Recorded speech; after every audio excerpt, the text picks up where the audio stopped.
Oh, I'm just flexing on you real quick. Are you crooked?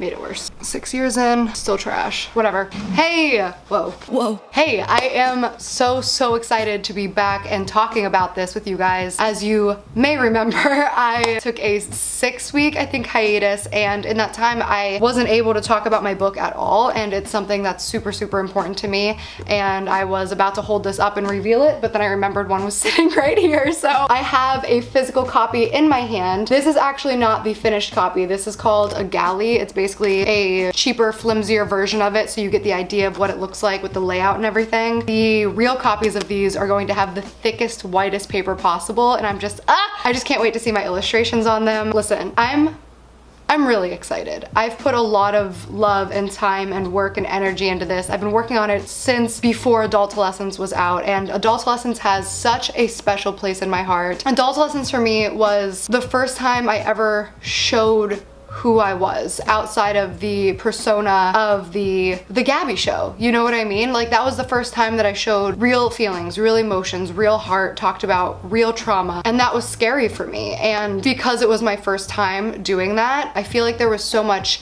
insecurity and uncertainty in those pages. But for now, we're talking about Dandelion. And today we're going to be reading quite a few poems out of here, which I'm really excited to share with you. So Dandelion is on sale October 13th on shelves everywhere, but it's available for pre-order now. And there are 3 editions, just a little refresher. I'm going to link my announcement video down below to get a little more in detail, but there's 3 versions. The primary edition has memoirs and essays from my childhood, and also some more heavy adult experiences that I've had that I've not opened up about yet. That's in the primary. And then there is the Barnes & Noble edition, which is Letters to Strangers, which is one of my favorite projects I've ever done, where I write letters to people who have touched me in some way, who I've never spoken to. They're just total strangers who had an impact. And the Target edition is a limited pre-order. So once the pre-orders are gone, you can only get them in store. They're taking them offline. And that one has handwritten lyrics from unreleased songs, extra drawings. It's just sort of a brain explosion. I love the Target edition. I think it's a lot of fun and visually very fun to look at. So all 3 editions are on pre-order right now. If you could help out by pre-ordering, it would be very f***ing awesome, because the book is f***ing awesome. I really hope you give it a chance. I know that there's been a lot of talk around my book. I just ask that you read it for yourself. Don't just listen to what people say or the snippets that people show. Read the whole book. These really are meant to be read all together as a body of work. The flow of the book is something that I'm really proud of, and it's such a fun read. It's such a fun, take it with you, leave it on the coffee table, leave it by your nightstand, take it on a plane type book, and that's why I f***ing love it. And also, just think for yourself, make your own opinion. I saw some people who bought my book and they said, this was my favorite book for a while. I can't believe I used to like this book. It's like, don't be that person. If you like it, you like it. You don't have to dislike it just because somebody's telling you to, or because it's cool to dislike it. You can be your own person, and you can like something that's not popular to like. Give it a try. Pre-order, link down below, and I have some pre-order exclusives for you that you can only get if you pre-order. So I wanted to do something special for this pre-order. First up, we have the coloring and activity book. Every single person who pre-orders the book before it's out has access to this printable PDF. This was originally meant to be, my dream was to print out a copy and send it to everybody who pre-ordered the book, because when I look at Adultolescence and when I look at Dandelion, there's so many opportunities to create art within the art. They're black and white minimalist drawings on a page, and they're just dying to be colored, but a lot of people don't like to ruin their books. So because everything that's going on, the printers are super limited and they were closed for months and months on end, so there was no way that we could print 3 editions of the book plus a coloring book. But this was the best solution I could think of, and I actually am kind of obsessed with it. This is a printable PDF, and she's a thick bitch. There are pages in here. Now, I did print this on cardstock because I personally think it's a better experience if the pages are a little bit thicker. And I also created pages that I want you to be able to frame, to hang up on your wall, hang up in your locker, give away to somebody. I just wanted it to be really sturdy. Obviously, you can print it on computer paper, whatever standard size paper. You can either bind it into a book and keep it as a collection, or you can take the individual page, paint or color this, and then hang it. So I love this book, and it's free,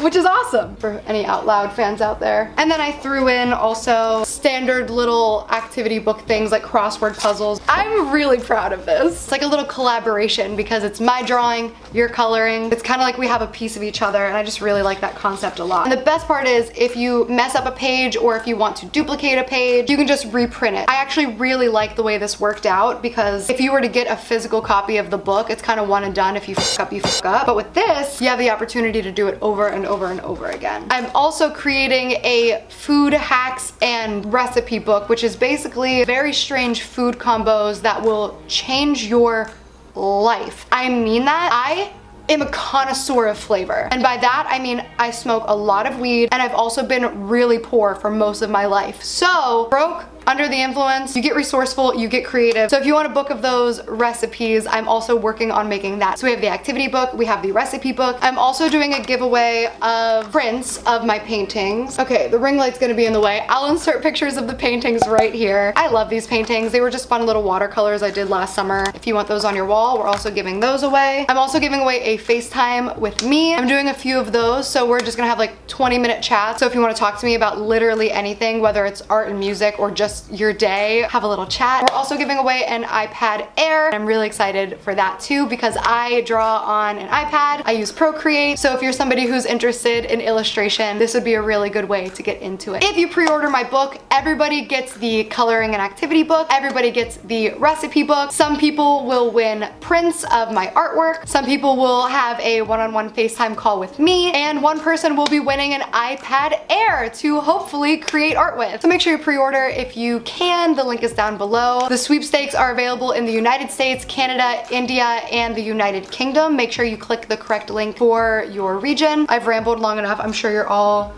good and annoyed. So let me get into the book. I had this memory the other day that the very first job that I ever wanted was to be a cartoonist. I loved the Sunday funnies. Every single Sunday I'd get to my grandma's house, we'd eat rigatoni and meatballs, and immediately I would say, where are the funnies? I had first dibs and I always wanted to do cartoons, and then I didn't realize until really recently that that's what I've been doing. So you'll see a lot of these comic style drawings. So this one I wrote on my second date with my current boyfriend, and I wrote it assuming that we wouldn't go anywhere because I was in a place in my life where I had just gotten out of a relationship. I didn't want to date for a really, really long time. I really needed to focus on myself and get my mental health back in check before I threw myself into another relationship. When I was going out with this guy who ended up being my boyfriend, I was just looking to feel good about myself and get to know somebody, and I guess a distraction, but there was always a feeling that he might be more. This was when I was first moving into my house, and it was like all of this change was happening, and I looked at him like maybe he's part of my fresh start. So that's what this poem is. It's called 2. We were on our second date, circling in the car because neither of us were ready to go home. My new home, empty of furniture, empty of memories. I realized I have no idea where I am right now. I live a quarter mile away, but I'm lost. I don't know these streets. I don't know these shops. I'll never know this area less than I know it right now. Soon, that random Chinese place on the corner that was closed when we got there will be my favorite drunk food. Soon, that donut shop we passed will be my favorite hangover treat. I'll figure out which gas station has the lowest prices. I'll choose my favorite grocery store, the one has the best produce. I'll find my favorite first date restaurant. Thanks to you. And after that, I can never unlearn it. This will be my neighborhood. What a special moment to be lost so close to home. A moment I'll never get back. A moment I can never recreate. New, fresh, strange, not yet mine. I looked to my left, saw you, and I realized I have no idea where I am right now. I'm lost. I don't know you. I don't know your heart. I'll never know you less than I know you right now. I know I'm not ready for love right now. For love again. I know I'm just hoping for a distraction. But what if this is a beginning? What if this is a beginning and I don't acknowledge it? New, fresh, strange, not yet mine. So, I allowed myself to acknowledge you, just in case. I embraced this beginning, painted a picture to look back at in our old age, just in case. What a special moment to be lost so close to home. Wow.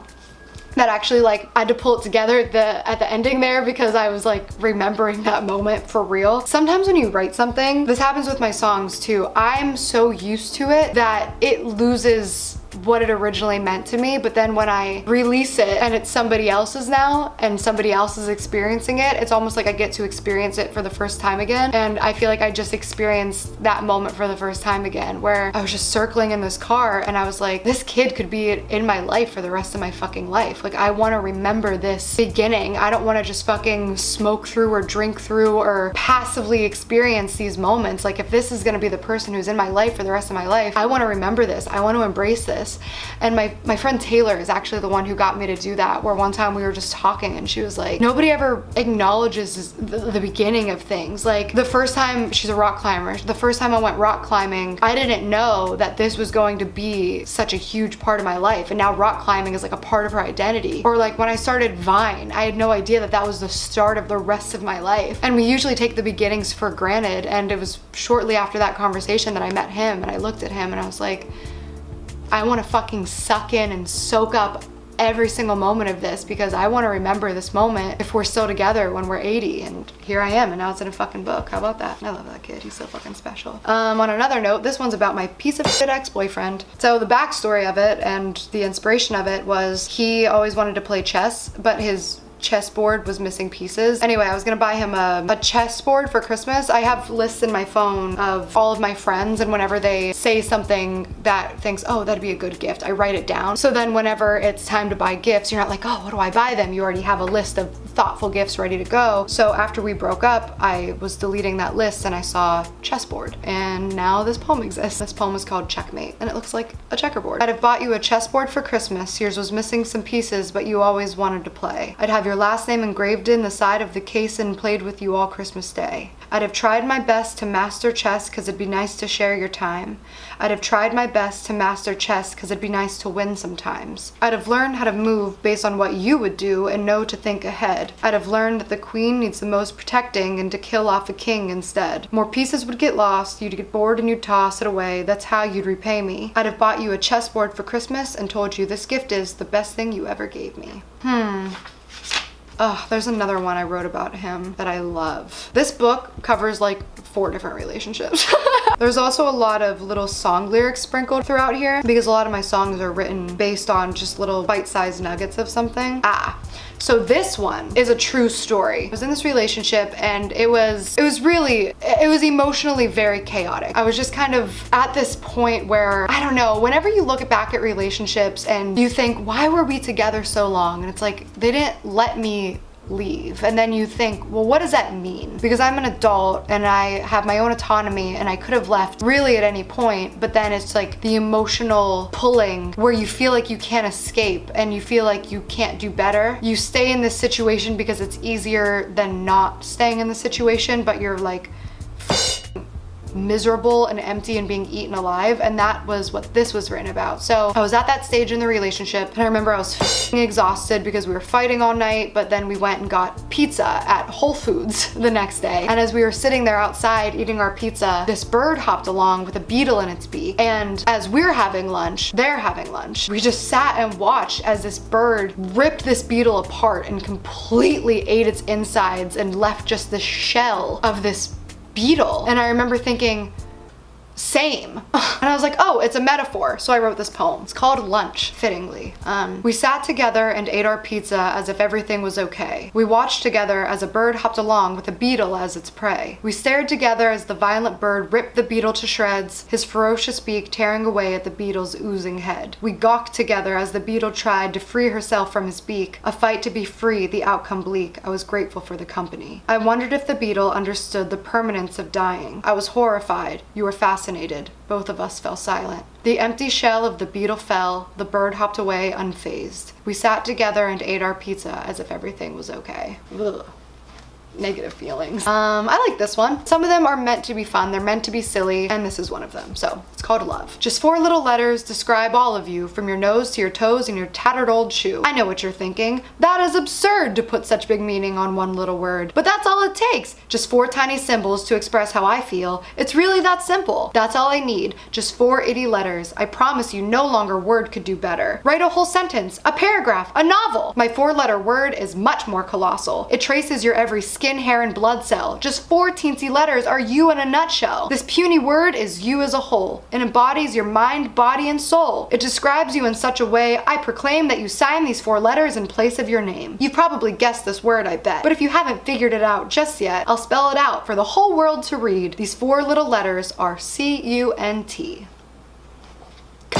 What else can we read? This one was actually written for my friend Molly Burke, who, for those of you who don't know her, she's a blind YouTuber who dedicates her channel to educating people on blindness and what it is to live with blindness, and answers questions people might have and breaks a lot of the stereotypes about blindness. And Molly always says that she would never change anything. Like, if she could have her sight back today, she wouldn't change it. If she could have never lost her sight in the first place, she wouldn't change it, because this is who she is, and it's given her this voice and this power and the ability to speak to people and help others with her experience, and it's made her such a strong person. I've just always been so fascinated by Molly. She's such an interesting person, so I wrote a poem about her, and it's just about what it is to have to get to know people without seeing them for the first time, actually being judged off of who you are as a person and not what you present to the world. This is called Blind, and it's for Molly. What a cursed blessing to be forced into guessing the contents of a heart without the costume of pride. A beast or a beauty, all comes down truly to not what can be seen, but what festers inside. No shallow perception means no misconception. You can't be distracted by the vanity dance. It makes me wonder who'd choose this power of the shield from deception if given the chance. I'm gonna give away my whole book if I keep going, but that's kind of the gist of the book. There's some playfulness, there's some heaviness, there's some long ones, there's some short ones. I like to write poetry in the way that I write lyrics, which is basically, how can I say the most in the fewest amount of words? So some of these are literally a line long, 2 lines long, 4 lines long, and then some of them are 3 pages long. So there's a lot of variance in here, and this really is just my brain and my heart on paper. I don't claim to be a famous world-renowned poet. I'm just somebody who likes to create, and this is my creation, and I hope you absolutely love it. Again, it's October 13th, but it's on pre-order now, and there are 3 editions, so pick your favorite, or order 2, or order all 3. I don't think that you would be disappointed with any of them. They're all really great options. If you'd like me to do a video where I read some of the memoir or read a couple of the letters to strangers, I'd be absolutely more than happy to. Just like this video, leave that in the comments below. Don't forget about the pre-order incentives, including this baddie right here, this thick bitch right here. Let me know if you want to see a video of me binding the book and showing you possible ways to bind your book together, or if you want to see me do some of the pages. I'd be down for that too. I'm just really proud and excited and happy that I get to do this. So thank you guys again for allowing me to do this. Thank you so much for supporting me and my dreams and my arts and my music and my book, and I'm hype. I hope you're hype. These are my patrons. These are my top 2 tiers of patrons. So these are my peach pies, and these are my peaches and cream. Thank you so much to all my patrons for just continually giving me support and feedback, and for allowing me to just word vomit this stuff at 3 a.m. and for being receptive to it. I really appreciate you. Literally, you workshopped this book with me. You guys are fucking awesome. Yeah, okay. Thanks guys, and I hope you love the book. Okay, see ya.